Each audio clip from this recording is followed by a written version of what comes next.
Hello again, this is John, and this time we have a Kenmore Model 51. I got this free off of Free Cycle in our local area. And when I went to pick it up, the gentleman said, I don't know if you pay money for sewing machines, but I have a Singer Model 503. So I went and took a look at it, and the bug succumbed once again, and I actually paid $35 for the Singer Model 503, but I got this one free. So I think I made out well. Came with the owner's instruction manual, and I think this is probably a late 50s vintage. Actually, it's got a date. What's the date on here? Where are my spectacles? The date is 7/1 of 60. So this is a 1960. They probably sold it in 60 or 61. So a Model 51. And actually, if you tip it up and look at the model number down here, it's a Model 158.510. So the 158 means that it was made by, I don't know, I think it was Jaguar over in Japan, and it's a Model 51. Sometimes they would add extra characters on the end of the model number when they made a slight update. So this is 1960, so 52 years old. And the light even works. This is a kind of a, I don't know what you call it. It's not maroon. It's not purple. It's somewhere in between. I don't know. It's not mauve, but it is a straight stitch, and it does forward and reverse stitch, plus it does zigzag, and the little door on top opens up for you to put cams in. And I got a box of cams with this sewing machine. I think I got 8 in here. And I got some cute little screwdrivers that are kind of a purple color. A few different feet, spare bulb, a zipper foot there. And also I got a whole bunch of other attachments. This is an attachment box. I think it's just a generic. This looks like to be a high shank machine, so I presume these, it looks like these go to a high shank machine also. So we have a whole box full of different instruments here, feet. The ruffler that seems to come with quite a few different machines that I wonder if anybody even actually uses anymore. But it's just cool to get that kind of stuff, and it's got the manual is kind of messed up in there. So we got Kenmore attachments and these cams along with the lid. We got this, which is a newer buttonhole attachment machine, or attachment. And it has 10 different buttonholes you can use. I don't know if actually this may not work on this machine. I don't know. I haven't looked. It looks yeah, it looks like it might. So we got that, and we got this guy. It's got a number 20, then 6774, and somebody paid $10 for it. Back probably in the 60s. This one's a little older. This looks like the more vintage of the machine.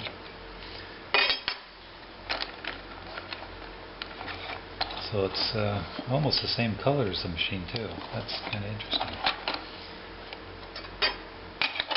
So we got that. And what else did we get? We got a Sears Kenmore box, and it has 7 bobbins in it. And These are standard class 15 Singer type bobbins. Get them anywhere. And one funny thing, I picked up this box of cams at I think it was Goodwill 3 or 4 months ago. It was, I don't know, I think it was $3. And I had no idea what they went to, but lo and behold, these go to this machine. In fact, the top level here are the same 8 that I got with the machine here, but this one also has 8 additional ones down below. So that was pretty cool that I was able to match this up with a machine. So quite a bit of stuff we got here, all on free cycle.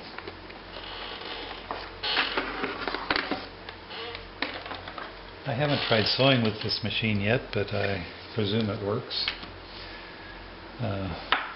It's got a bobbin. I already loaded a bobbin in down below. And as I said before, cams go up here. This lever, if you don't have a cam in there, you can just use this lever to do zigzags. And these little things unscrew. You can slide it over to whatever you want to keep your lever at and then tighten that up again. So it can go from both directions in case you don't want it to move anywhere. Or if you put a cam in it, you stick the cam in there and then you drop the door back down and just let this float. And so then it'll follow, the little lever inside there will follow on the cam and make the needle go back and forth to whatever the cam does. This is for the upper spool of thread. I think I'll put a little felt on there so it doesn't scratch it up anymore. This is to lower the feed dogs, raise and lower them for if you want to do darning work. And other than that, I think that's about it. This knob is kind of interesting. I think they have this same type of setup on, I think I've seen it on a Necky machine. But it's got little followers that the forward and reverse follower, they move the same. You move this one down, this one goes up the same distance. And then you tighten this knob and it keeps them at that position. So then you can go between those two stops. Or if you want to just widen it up all the way, tighten the knob, then you can just move it wherever you like. So let's get it threaded and see how it sews.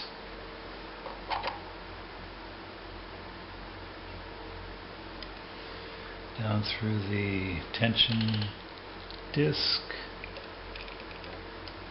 This one you have to hook it over the top of the check spring and then back down underneath this little finger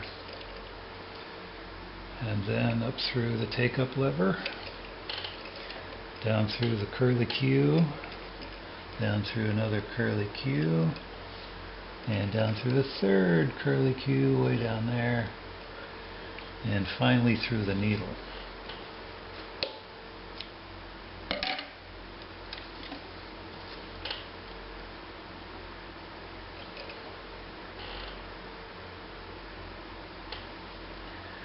There we go. Then we turn it towards us to catch the thread. Down below, pull it up through, and then we are ready to sew. Let me put a little tension on the foot. When I store sewing machines, I try to take the tension all the way off the foot just so the spring isn't under so much tension when it's stored, because these things sit around quite a bit.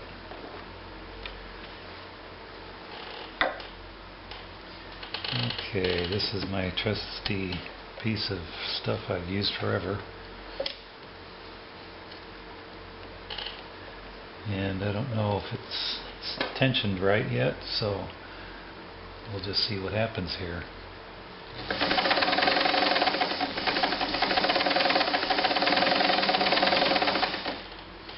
Appears to be working fine. Let's try a zigzag. Full width zigzag. Here we go. Oh, I should have put the foot up before I did that. Foot pedal needs some work. It's either on or off. It doesn't have a... One of the elements must not be working right. And let's slow it down a little bit for stitch length.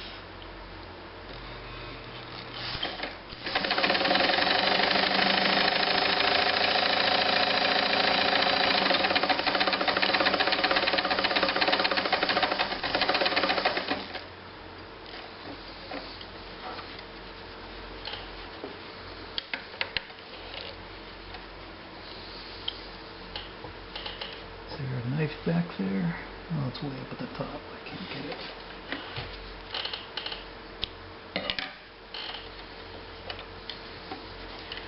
So the white shows up very well on this green cloth, and I don't see any skipped stitches on there.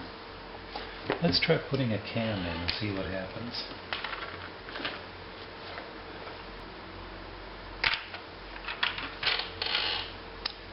Okay, I picked cam number 5. I don't know how well you can see the shape of that. Not very well, I don't think. But we'll stick it in and see what happens. So we have to put the lever all the way over, stick the cam in, and it has 4 little holes in the cam. And one of those holes has to line up with the pin next to the center post before it's locked in place. There we go. Let me try it here. Okay. So I have no idea what this is going to look like, but it should show up pretty well on this piece of green fabric. Okay, here we go.